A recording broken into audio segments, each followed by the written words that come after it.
Hi, Mike. Hi, everybody. It's Lisa Greenfield with Truth in Hand.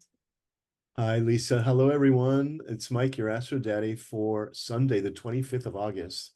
And we have some really interesting aspects, Lisa. Please do tell. Well, we wake up at 7 a.m., the moon squaring Mercury. Um, so we need to stop and think before we speak early in the morning. Let's make sure we have our cup of coffee before we get engaged in any kind of deep conversation. But the good news is the moon will trine Venus by noon and bring Uranus in with it. So some good feelings as the rest of the morning progresses. I really like that for the card today, but also because I know what the card yesterday was and I know what the card tomorrow is. The Knight of Swords is one that literally says, watch your words. So it's not an accident that you said that's one of the aspects that we start the day with, because words can separate us. The Knight of Swords is the separating energy, which, by the way, not the worst thing if you're separating yourself from a story that just doesn't ring true anymore. It's like, no, putting distance between you and that story or that situation that ill defines you. But when it comes to making progress, you want to make sure with that Virgo energy that you're not serving up criticism instead of a vulnerable ask. But what I like even more is we have a card combination from yesterday's Three of Swords and tomorrow's card that this one stands in between it. So it literally points to breaking up with triangles, which, what did we say, this whole cycle, this whole moon cycle is all of these T-squares, they're overlapping, that are so dynamic, where the road that you're on ends and you have to go right or you have to go left. You just can't keep doing it the way you're doing it.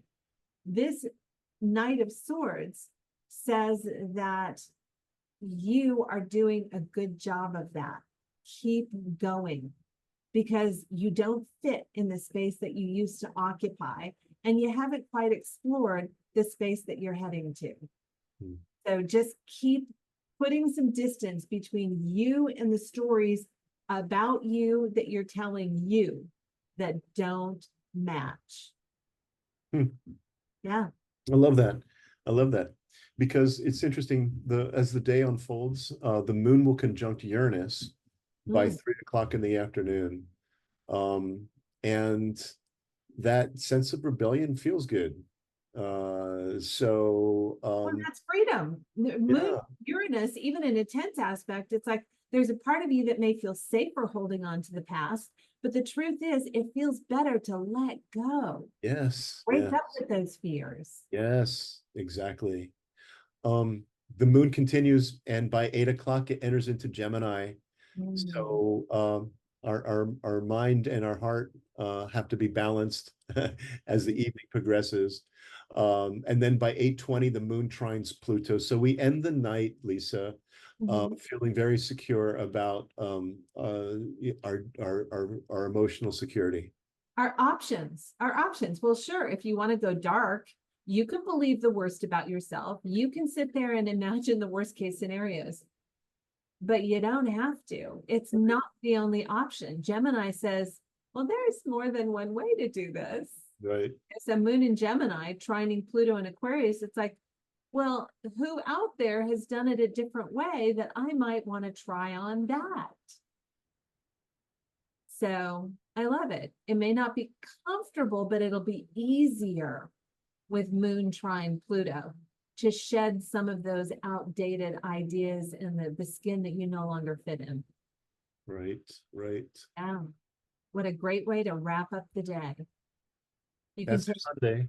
yeah, it's like even those dark stories, they have a place, if only to be part of what you leave behind. Well, happy Sunday. I'm Lisa Greenfield with Truth in Hand. Hey, I'm Mike, your Astro Daddy. We'll see you tomorrow.